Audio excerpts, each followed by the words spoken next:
All right. As of today, I met my 2025 reading goal, which was to read 50 books, and I did it with 1 day left in the year to spare. So I am ready to talk about those books. I'm not going to go through all 50, but I am going to talk about a few that stood out to me, whether it was a hit, a miss, or an somewhere in between. I just want to give like a really brief premise of the book, and then I want to share my thoughts, whether they're good or bad. You may be wondering, why this humble bookshelf? Where are the 50 books? I do not own most of the books. I am a big library user and I really like the Libby app, so I just have a few books here, and some of them I read this year. All right, let's get started. Let's start with the hits, the bangers of the year, if you will. First, that I put, these are not in order of best to least best. I just wrote a list in my Totoro journal of my it says bangers. And I'll just go through those really quick. First one I wrote down was Vera or Faith by Gary Steingart. I loved this book, oh my goodness. But first, the premise. It follows, I don't know how old the girl is. I want to say she's like 10 or 11 year old girl in like a near future kind of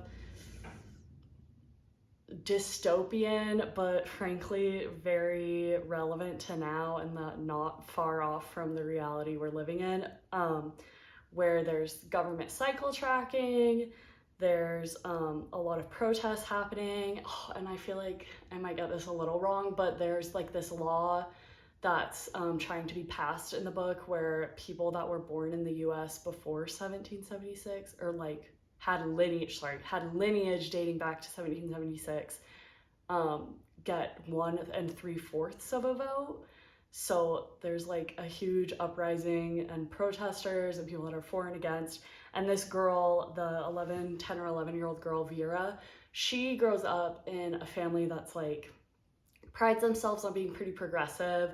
Her dad, I think, is a journalist, and there's definitely some corruption happening, and she has a lot of resentment for her stepmom.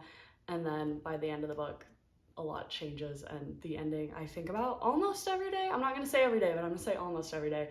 I really loved it. I thought it was beautiful. I saw it on the Libby app, and it was like newly added, I think, and I was able to read it right away with no hold, and I had no idea what it was about, nothing going into it.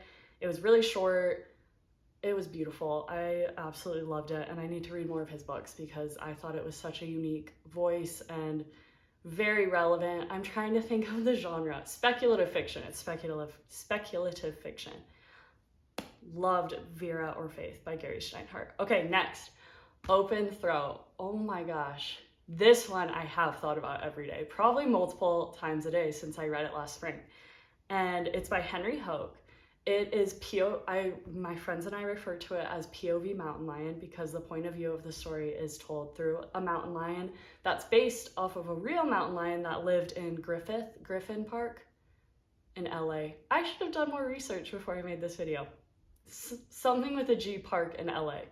And after reading it, I looked it up, and it was really interesting to read about the real mountain lion that lived there. But it's really sad. It talks about climate change. It talks about the homeless crisis. It's not homeless crisis, houselessness.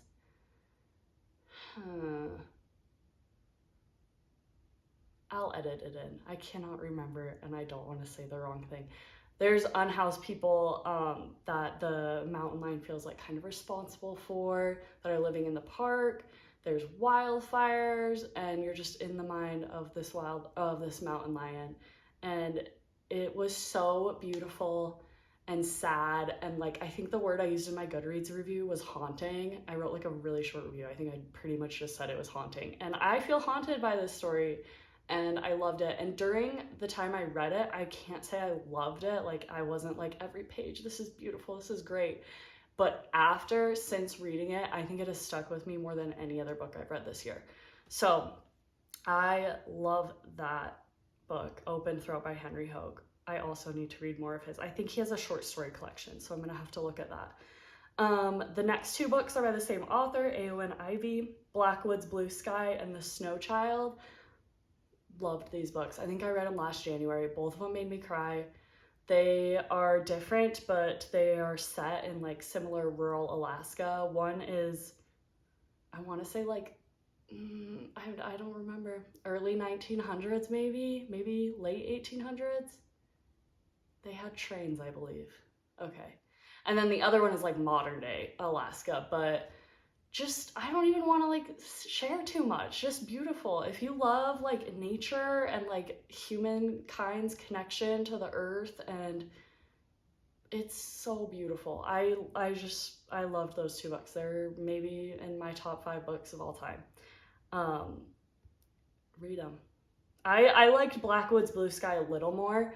It's more controversial, I would say.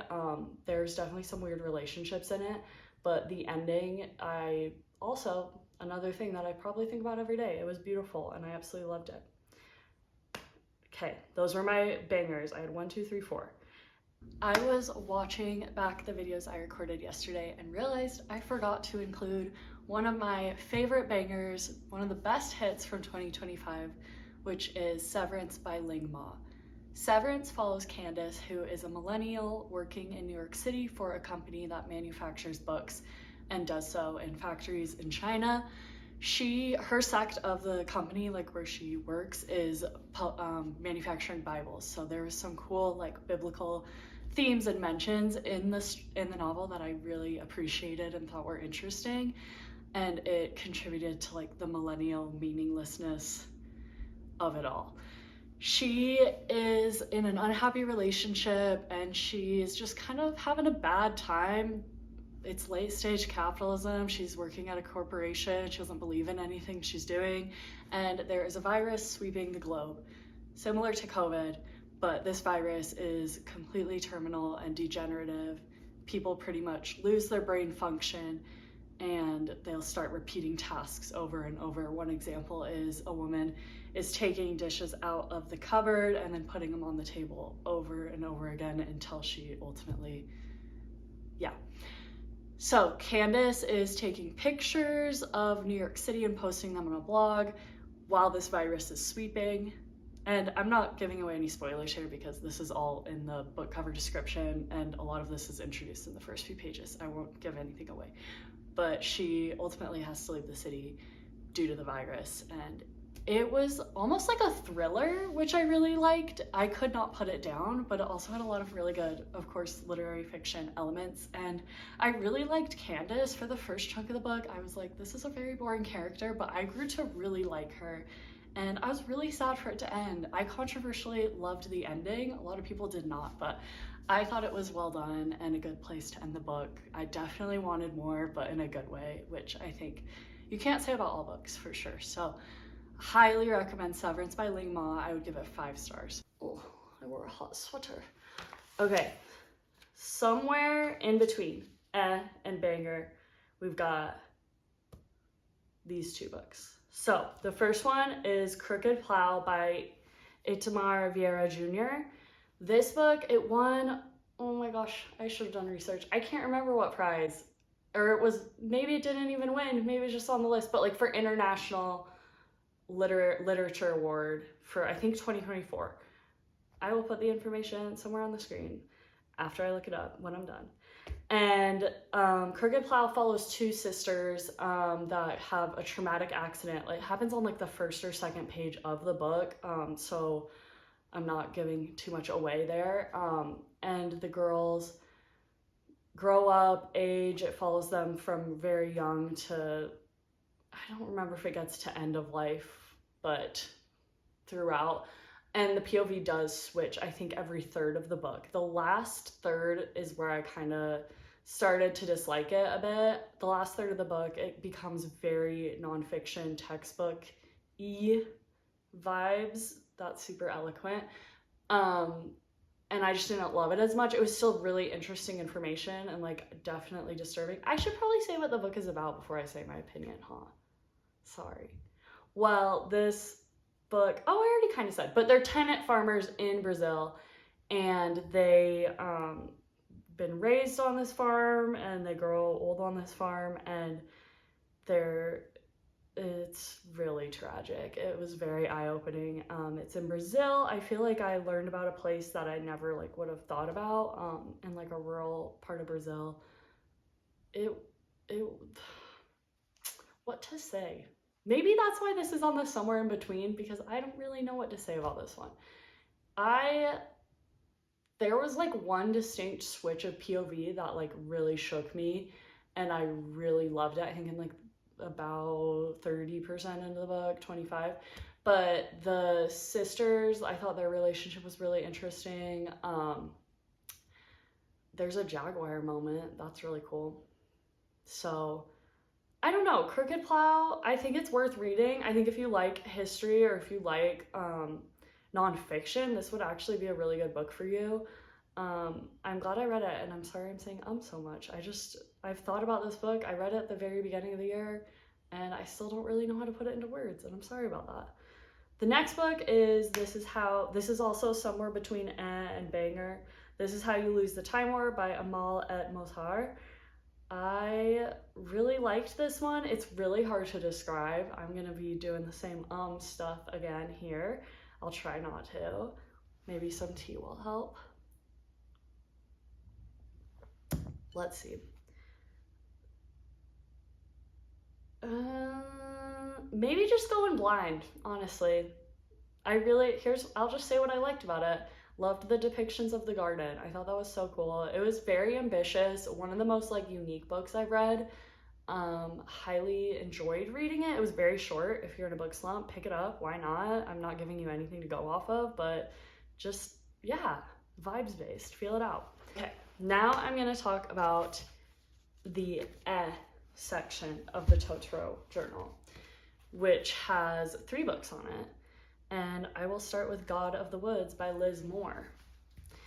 God of the Woods is a multiple POV, a lot of POVs, so you gotta like that before you get into it, I would say. It's also quite slow, which I didn't mind so much. It follows, I already said, a lot of characters, there's a lot of POVs, but there's a very wealthy family that owns a summer camp in upstate New York, I believe, the Adirondacks. And there is a crime that's committed, a kid goes missing, and it turns out many, many years before, a kid went missing from the same area that was the son of the family, the wealthy family that owns the camp. So, kind of suspicious, right?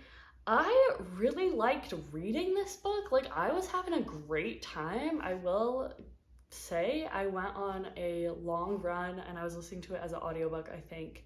Well, I must have been. And it was extremely foggy, and I was running through the woods, and it was cold, and nobody was out, and it was like dark, and I was listening to this book, and it was like one of the best reading, definitely best audiobook moment I've had. And this is why I love reading. This is why I love stories. So it was so good for the vibes, and I enjoyed reading it a lot and listening to it. I think I did both audiobook and paper. But the ending, the last 10%, I was like, really, guys? Really, Liz Moore? And I'm sorry about that. I don't know. I grew up watching a lot of Dateline with my mom, so I expected a more vicious twist, but it really didn't deliver on that front. I still really liked it, though. It was slow and meandering. Oh, but I just remembered the character Alice, the mom. Her lack of agency got so frustrating. And I know it's like of the times, because this was the 80s, I think. Maybe the 70s.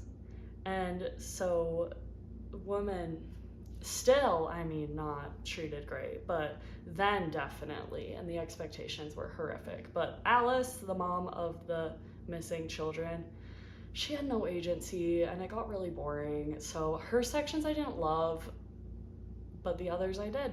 Buffalo Hunter Hunter by Stephen Graham Jones. I really wanted to love this book, but it was so long, and maybe it wasn't even that long, it just felt long. It was really slow. I learned a lot. It was important for that, I will say it. Learned a lot. I should probably say what it's about. It's about Native American man named Goodstab and old Lutheran priest man that I don't remember his name. And Goodstab is confessing all these crimes and mysterious things to the priest. And all while in real time, I guess it's not in real time, during the confessions, more crimes are being committed in this extremely small Montana town. Yeah. I liked the idea of it a lot. I really think it would have been that much better. That's not a lot. That much better if it was shorter. I think that especially the first like 60%, like we were really just repeating wading through the mud. I didn't love that personally. I'm glad I read it. I've heard that one of his other books, I think it's called The Only Good Indians, is supposed to be really good. So I would be open to reading another one. This one just didn't do it for me. Oh, vampires. That's what's going on here. It's horror. Should have probably said that. All right, next in the category is Wedding People by Alison Esbach. My brain went empty when I was describing The Wedding People, and I was not able to describe it, so I'm doing that now. The Wedding People follows a woman who is done with everything. She's ready to, not continue things as they are. She has a marriage that falls apart, and she's like, one last hurrah, I'm gonna go to this lovely coastal hotel situation, resort maybe, I don't know, and I'm going to just treat myself and call it a life, right? And while she's there, there's some unexpected friendships and shenanigans that happen, and really the theme of this book is this woman getting a new lease on life, and I thought that was really beautiful. I haven't thought about the book much since I read it, but I did enjoy reading it, and I'm glad I did. I thought it was very hopeful, and I would read another book like it, especially on a vacation. It seems like a good beach read. The final section, Misses. These were books that they weren't like my least favorite books I read in 2025. These were books that I thought were going to be easy 5 stars for me and were not, just really missed. And maybe I should have put Buffalo Hunter on this list as well. Perhaps. All right, first, Intermezzo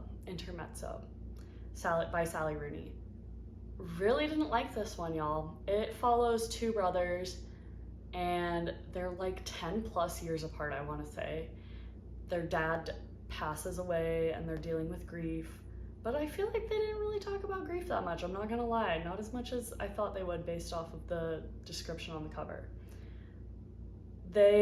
One of them is like a chess champion, and the other is a lawyer for, I believe, like sexual harassment workplace cases. So that's kind of interesting considering who they are and how they act and think in the story.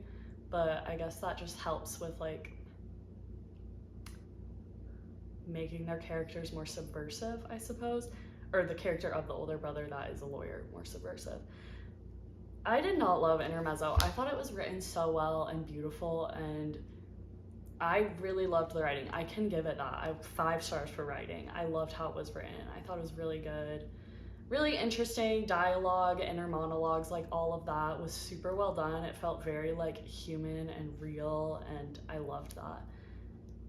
But my main takeaway from it, and maybe perhaps I just didn't think deeply enough about it or critically, but my main takeaway was that the older brother was just, well, I guess I can't give it away in this video.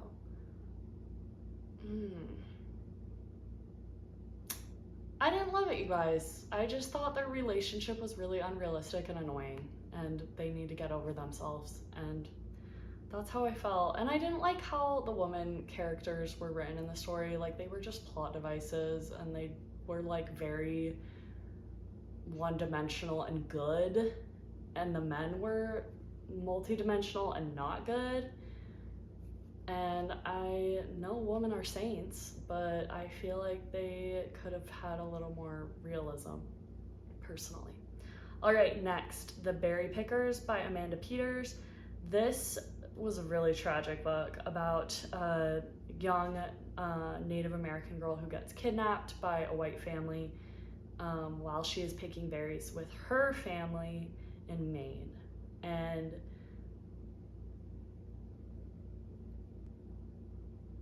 yeah, that's the premise, really. That's kind of it.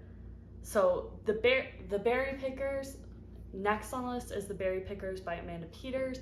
This story follows the life of a young Native American girl who gets kidnapped by a white family while her family is berry picking in Maine, in the state of Maine. And I think it has multiple POVs. I just didn't love this one. It was very like, the words I would use to describe the mood were quiet and lonely and very slow. There was no point where I was gripped by the story personally, and I didn't love any of the characters. A Psalm for the Wild Built by Becky Chambers. This one is about a robot who's like very altruistic. I guess all the robots are in this universe. And then there is a tea monk, and they befriend each other and they go into the woods. Or maybe they help people. Guys, it's been a long time since I've read it. I'm sorry. I really didn't like this one, like any part of it, frankly.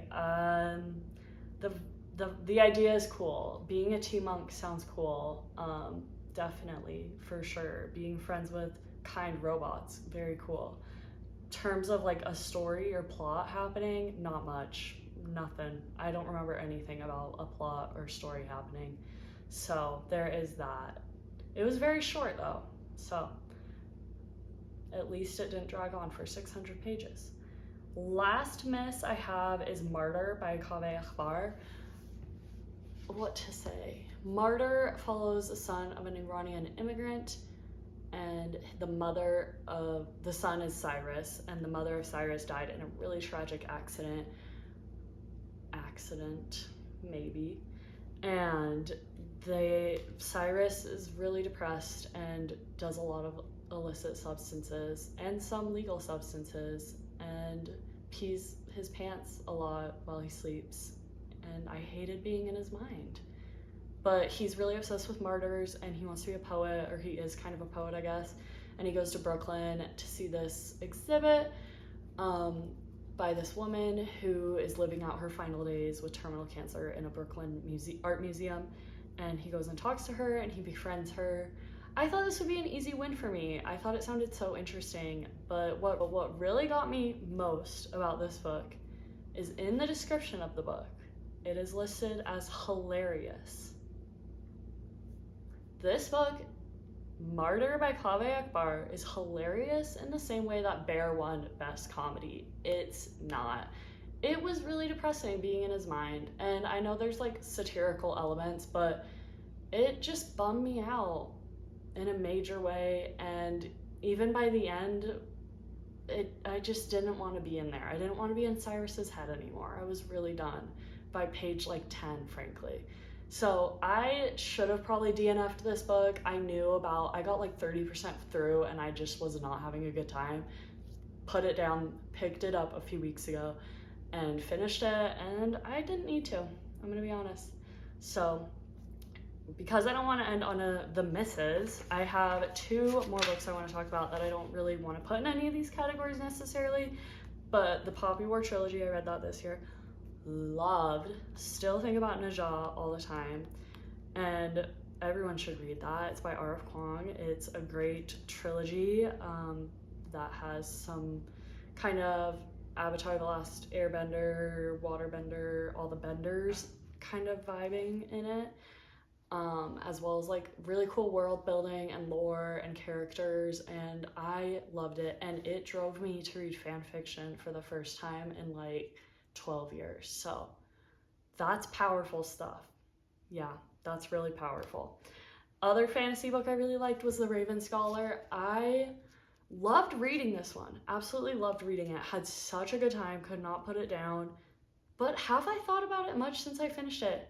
No, not at all. And maybe that's because it's like the first of a trilogy, so there's not another book yet. But I thought it would have more staying power in my mind, but it really did not. And that's okay. But you should read the Ravenscaller and the Poppy trilogy if you like fantasy. And I think that's it, you guys. This was a mess, but it was fun. And I did it just to have a good time. And I hope you had a good time. And I want to know what you thought of these books. And if I totally missed the mark on the misses, as in I didn't get the deeper image, the more critical analysis, go ahead and tell me, because I read a lot of Goodreads reviews and I'm still not sure what I was supposed to get out of, especially Intermezzo and Martyr. Those ones, they're in here and they're frustrating me because I want to like them, but I don't know what I missed. Next year, I will probably do a smaller reading goal because I feel like I did 50 this year. The last like 4 weeks, I've been grinding books out and it's not as fun. It's just not as good of a time. So next year, I think I'm going to do 40 maybe and take more time. I kind of want to read some more long books, especially I want to read Babel by R.F. Kuang and a few other really long ones. So that's it.